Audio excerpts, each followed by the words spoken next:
दोस्तों, क्या आपको पता है अंजीर बनाने के लिए उसमें कौन से जानवर का मीट मिलाया जाता है? दोस्तों, क्या आपने कभी अंजीर को बनते देखा है, जो खाने में बहुत स्वादिष्ट लगता है? दोस्तों, आज हम आपको बताएंगे कि किस जगह बनता है अंजीर और कैसे बनता है अंजीर। तो चलिए शुरू करते हैं आज की वीडियो। सबसे पहले आता है अंजीर फार्मिंग। इस प्रोसेस में अंजीर यानी अंजीर के पेड़ में से अंजीर को तोड़ लिया जाता है। इसे सबसे मीठा फल भी कहा जाता है।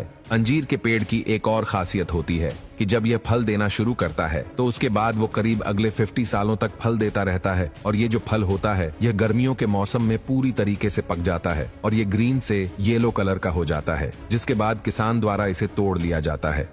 और तोड़ने के बाद इन फलों को साफ पानी में डालकर कुछ देर के लिए रखा जाता है। पानी में डालने से पहले इन्हें चेक भी किया जाता है, कहीं इनमें कीड़े तो नहीं है। आमतौर पर इन फल में ज्यादा कीड़े नहीं लगते और इन्हें पानी में रखने के दो कारण होते हैं। सबसे पहला कि ये फल पूरी तरीके से साफ हो जाता है और दूसरा कि इससे आगे आने वाली है ड्राइंग प्रोसेस में मदद मिलती है। इसके बाद आता है कटिंग प्रोसेस। तो इस प्रोसेस में अंजीर के फल के डंठल वाले हिस्से को काट लिया जाता है और फिर इन्हें फिर से धो लिया जाता है। टुकड़े करते वक्त इनके बीच में होल भी किया जाता है, इसीलिए अंजीर के बीच में होल आते हैं। तो अब चलते हैं अंजीर की ड्राइंग प्रोसेस की तरफ। इसमें सबसे पहले अंजीर के कटे हुए टुकड़े को धूप में सुखाया जाता है। करीब 3 से 4 दिन तक धूप में सुखाने के बाद अंजीर सूखने लगता है और जैसे जैसे ये सूखता है उसका साइज भी छोटा होने लगता है। अब तक यह अंजीर खाने लायक तैयार हो चुके हैं, लेकिन बाजार में इनकी बिक्री करने से पहले इन्हें फैक्ट्री में लाया जाता है और इन्हें एक केमिकल वाले पानी से धोया जाता है। ऐसा इसलिए किया जाता है ताकि इसमें कोई बैक्टीरिया ना रह जाए और यह ज्यादा दिनों तक खराब भी ना हो।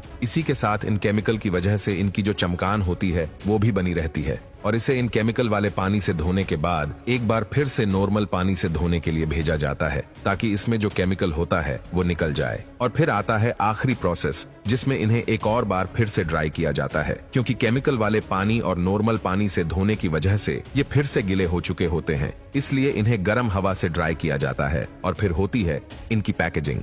अंजीर को पैकेट में पैक करने से पहले उसे माले की तरह धागे में पिरोया जाता है, जिसके बाद यह दिखने में कुछ ऐसा होता है। इस प्रोसेस में इसको एक बार फिर से अच्छे से चेक कर लिया जाता है और फिर इन्हें उनके वजन एंड क्वालिटी के हिसाब से इन्हें पैकेट में भर दिया जाता है। आमतौर पर पैकिंग के लिए प्लास्टिक के पैकेट का इस्तेमाल किया जाता है और फिर इन्हें मार्केट में सप्लायर के पास बेचने के लिए भेज दिया जाता है। वैसे तो उनके अंजीर मेकिंग प्रोसेस में ज्यादा डिफरेंस नहीं होता है, लेकिन फिर भी कुछ चीजें हैं जो अलग है। जैसे कि ये लोग अंजीर को कट नहीं करते बल्कि उस जगह पर प्रेस किया जाता है। इस प्रोसेस के लिए पहले तो अंजीर को करीब 7-8 घंटे तक सुखाया जाता है और फिर उसके बाद उन्हें कुछ इस तरीके से बर्तन के जरिए प्रेस किया जाता है, यानी कि इसमें एक अंजीर की रिंग पूरा का पूरा अंजीर ही होता है। इसमें कटिंग नहीं करते और इसे पूरी तरीके से बस धूप में सुखाया जाता है, यानी कि ये पूरा प्रोसेस सन ड्राई होता है। और उसी के साथ इसमें किसी भी प्रकार के केमिकल्स का इस्तेमाल नहीं किया जाता है। इसलिए कई लोगों का मानना है कि जो होम मेड अंजीर होता है ये ज्यादा हेल्दी होता है। अंजीर में copper, manganese, magnesium, potassium, chlorogenic acid और रूटीन जैसे कई हेल्दी केमिकल्स होते हैं जो हमें तंदुरुस्त रखते हैं। तो दोस्तों, कैसा लगा अंजीर बनाने का पूरा प्रोसेस हमें कमेंट करके जरूर बताएं।